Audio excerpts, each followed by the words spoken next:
On a Tuesday morning soaked in printer toner and the stale breath of someone's reheated salmon from the break room, I found myself sitting through yet another ops sync where I was asked to just take notes on a project I built from the goddamn ground up. The director, who once thought EBITDA was a skin condition, was stumbling through a slide deck I personally formatted while calling me operations support. I'm not support. I'm the entire scaffolding duct taped together to keep this three-legged circus of a logistics tech firm from collapse. I make sure our vendor contracts don't expire in the middle of delivery season. I clean up the CTO's metadata dumps so our audit trail doesn't look like a toddler's spaghetti drawing. And when the last VP signed a deal with a supplier who literally got sued for shipping empty crates. Yeah, it was the one who buried that breach of contract clause in our favor so deep, legal still thinks it was divine intervention.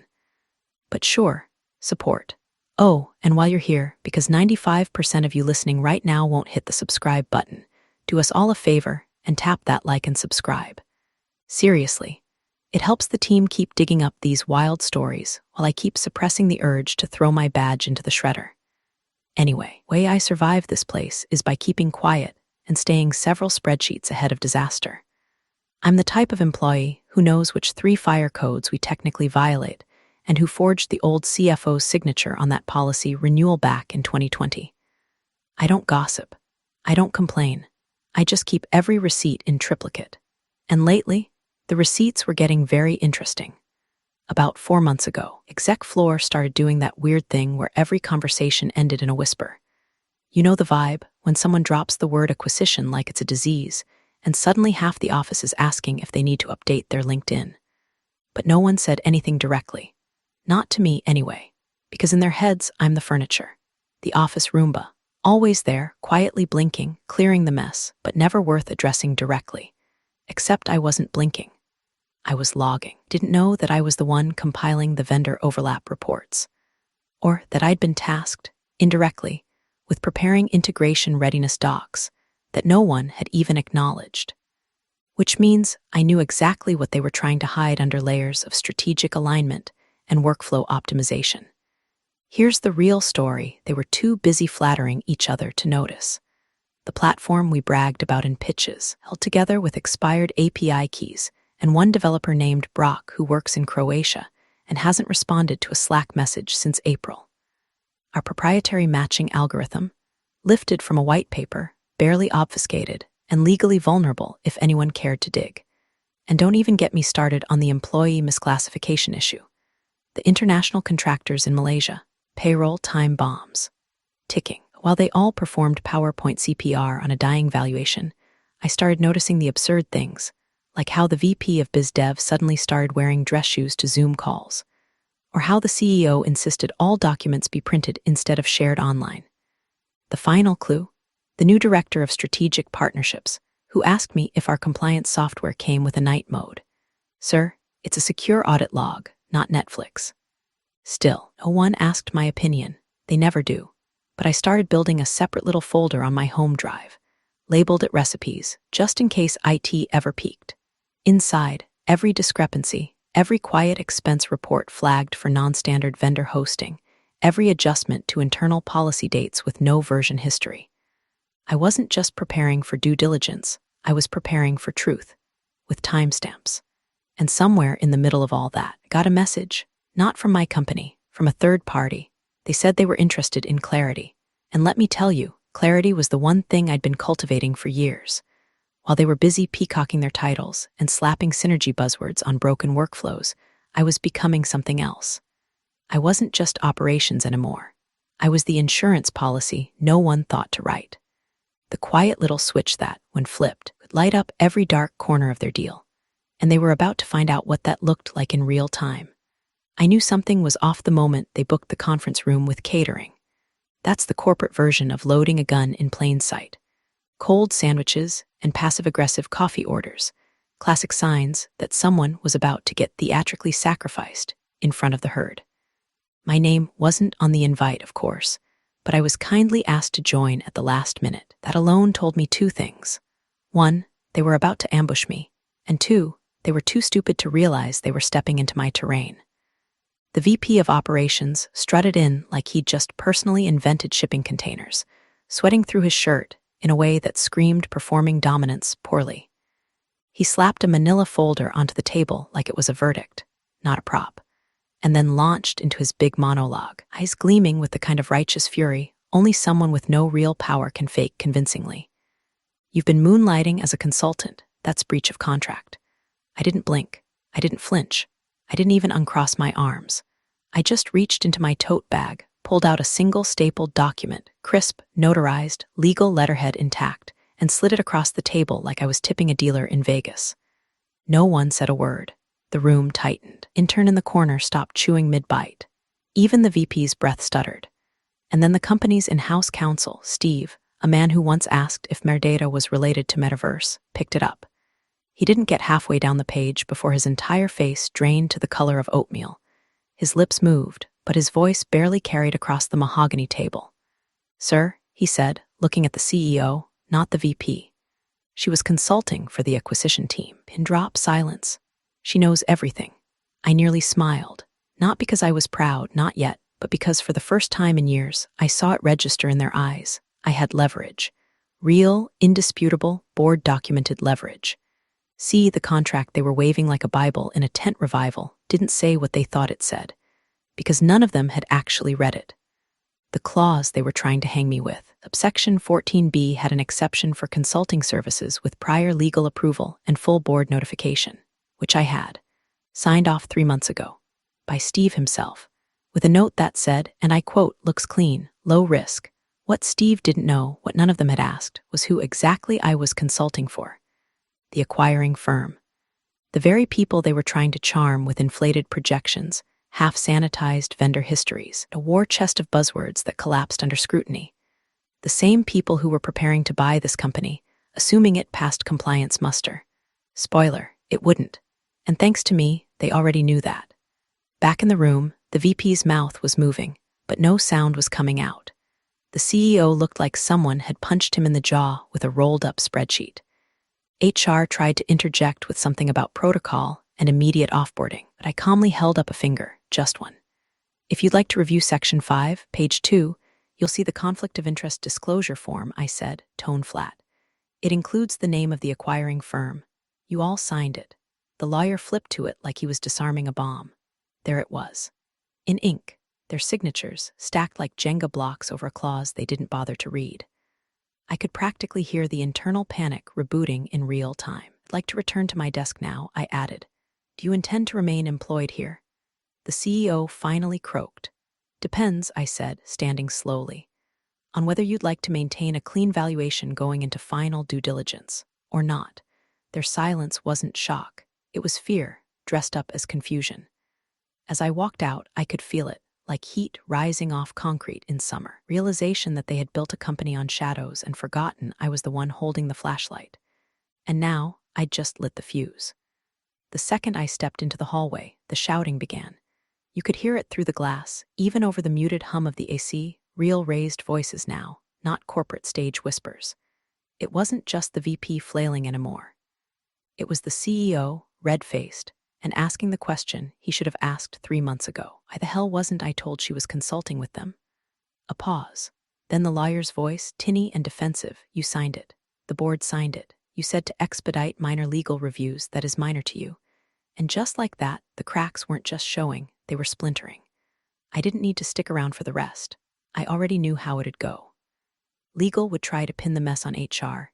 HR would blame legal for the rubber stamp policy. The VP would trip over his own ego trying to salvage face with a story about intent and unauthorized access. But the best part, they weren't even asking the right question yet.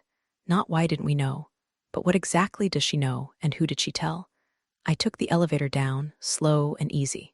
Didn't run, didn't hide, didn't delete a single file. HR must have been sprinting behind me because I barely made it 3 steps into my office before Julie from HR came in with that strained smile that HR people wear like body armor. Clipboard clutched like a weapon, voice dripping with artificial calm. "So, I just wanted to check in, see where your head's at regarding next steps." I didn't even look up. Just unlocked my cabinet, pulled out my half-drunk coffee, and took a long, burning sip. I turned and gave her the exact opposite of panic. Depends, I said. You still want a clean exit valuation? Her eyes twitched. Just a flicker. But that was enough, because she didn't know. No one in that building understood what Clause 7.3 in my consulting agreement really meant. They read it as a compliance transparency clause, boilerplate, routine, buried under jargon. What it actually said, that I was required under obligation, provide the acquiring firm with full disclosure of all known operational, technical, and legal liabilities relevant to post-merger integration. And I had, in obsessive detail, weekly, with receipts, every undocumented third-party tool, every time a department backdated compliance training, every time someone falsified an onboarding document to meet a deadline. I'd submitted it all to the buyer's team under the protections of a confidentiality rider, been reading it like a procedural crime novel with me as the ghostwriter. I didn't nuke the company. I just pointed to where the rot had been hiding. They were the ones who left it to fester. Julie kept her smile, but I could see the panic now settling behind her eyes like fogged-up glass. Of course, she said, we just want to make sure everything stays constructive, like duct taping a plane wing mid-flight. I nodded slowly. Maybe stop trying to offboard the one person who kept the FAA from grounding you. Silence. Then she blinked, her clipboard sinking slightly. We'll regroup. She left without asking for my badge. Back at my desk, the screen was still lit with the quarterly compliance doc I'd been asked to update. I scrolled down, past the untouched bullet points someone from finance had plugged in without reading. Half the line items were already invalid. They just didn't know it yet. Email popped up, internal from legal. Urgent confirm if agreement clause permits external data sharing. I didn't answer. They'd already confirmed it the moment they signed the damn thing. Instead, I opened a separate tab, my secure folder, shared only with the buyer's legal team. I uploaded the latest file, labeled it Internal Response to Consulting Agreement Inference Risk. Hi. Then I hit send.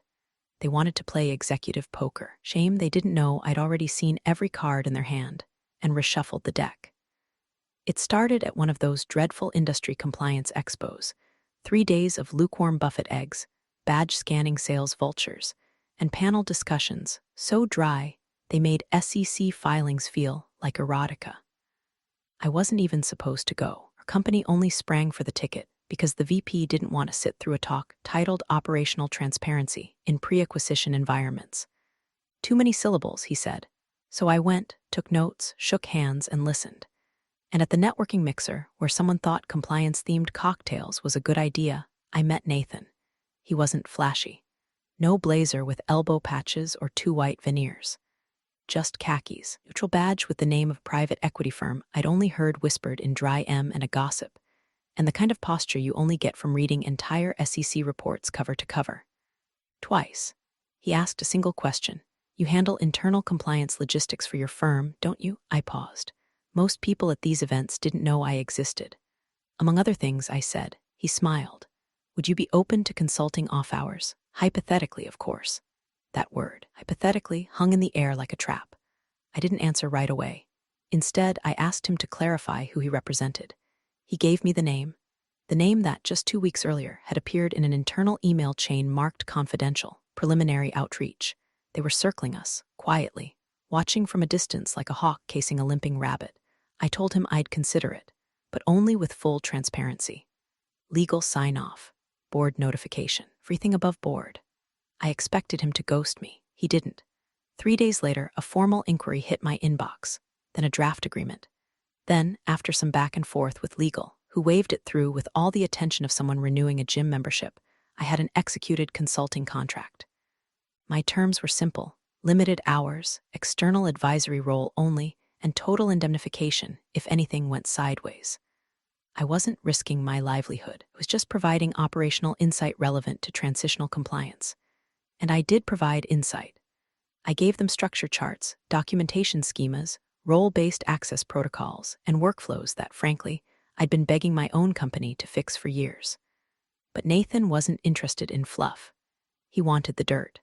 What are the gaps? He asked one night, on a Zoom call where he sat in front of a blank wall and never once took notes. If we buy this company, what's going to bite us in 6 months? I laughed, bitter and quiet. How much time do you have? Because here's the thing, I wasn't betraying anyone. I was doing what no one inside our walls had the stomach or spine to do. I was documenting truth. I didn't fabricate. I didn't speculate. I compiled. I organized. I cited. And every time I flagged something that could tank an acquisition, I attached 3 PDF exhibits: employee misclassification, contractor mispayments, vendor conflicts of interest, data retention policies with more holes than a chain-link fence. Nathan called them toxins, but I also handed them antidotes: process fixes, training protocol overhauls, vendor negotiation playbooks, all of it grounded in real operational experience. My experience. You're a scalpel, he said once. Most people just hand us a shovel. That stuck with me, because in my own company, I was background noise. Paper-pushing wallpaper. Someone you CC'd on an email only to cover your ass. To Nathan and his team, I was an asset, a lighthouse in their due diligence fog. They knew the risks of a poisoned acquisition. Hidden lawsuits, phantom revenue, cultural rot. I gave them a flashlight and the map. All they had to do was follow the breadcrumbs. Sometimes I wondered if my bosses ever stopped to think about what kind of person they were ignoring, what kind of history I was quietly archiving behind my locked desktop folders and labeled thumb drives. They had 100 chances to ask what I was doing on weekends. They never did. So when the time came to report what I knew, I did exactly what my contract required. I told the truth, and that truth was going to cost them. They didn't fire me that day, didn't even suspend me. That would have required some semblance of control over the situation, and by the time I walked out of that conference room, the control they once lorded over everyone had evaporated like cheap cologne in a data center. What they did instead was panic. The kind of raw, unfiltered executive-grade panic usually reserved for hostile takeovers and front-page lawsuits. By 10 a.m. the next morning, IT had launched a full forensic sweep of my company email, digging through years of compliance memos, thread chains, auto-forward rules,